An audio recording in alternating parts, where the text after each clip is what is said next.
साथियों, हमारी भारत भूमि को हर कालखंड में देश की विलक्षण बेटियों ने गौरव से भर दिया है।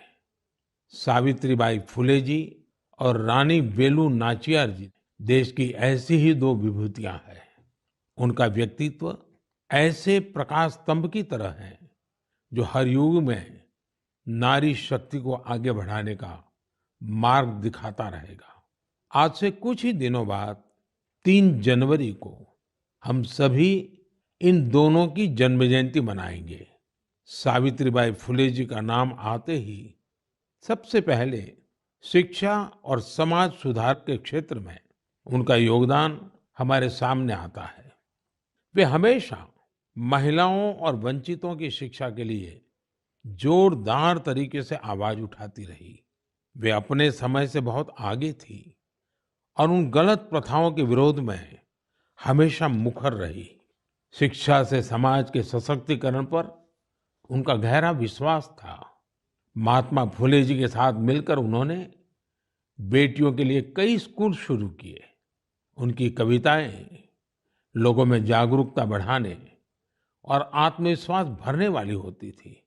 लोगों से हमेशा उनका यह आग्रह रहा कि वे जरूरत में एक दूसरे की मदद करें और प्रकृति के साथ भी समरसता से रहें।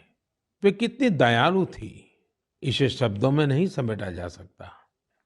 जब महाराष्ट्र में अकाल पड़ा तो सावित्रीबाई और महात्मा फुले ने जरूरतमंदों की मदद के लिए अपने घरों के दरवाजे खोल दिए। सामाजिक न्याय का ऐसा उदाहरण विरले ही देखने को मिलता है। जब वहां प्लेग का भय व्याप्त था तो उन्होंने खुद को लोगों की सेवा में झोंक दिया। इस दौरान वे खुद इस बीमारी की चपेट में आ गई। मानवता को समर्पित उनका जीवन आज भी हम सभी को प्रेरित कर रहा है। साथियों, विदेशी शासन के खिलाफ संघर्ष करने वाली देश की कई महान विभूतियों में से एक नाम रानी वेलु नाचियार का भी है।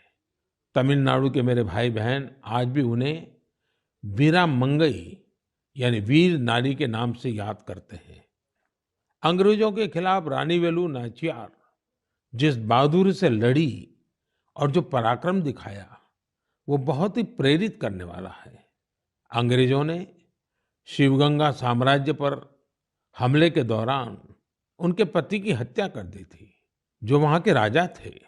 रानी वेलु नाचियार और उनकी बेटी किसी तरह दुश्मनों से बच निकली थी। वे संगठन बनाने और मरूद ब्रदर्स यानी अपने कमांडरों के साथ सेना तैयार करने में कई सालों तक जुटी रही। उन्होंने पूरी तैयारी के साथ अंग्रेजों के खिलाफ युद्ध शुरू किया और बहुत ही हिम्मत और संकल्प शक्ति के साथ लड़ाई लड़ी। रानी वेलु नाचियार का नाम उन लोगों में शामिल है जिन्होंने अपनी सेना में पहली बार ऑल विमेन ग्रुप बनाया था। मैं इन दोनों वीरांगनाओं को श्रद्धा सुमन अर्पित करता हूं।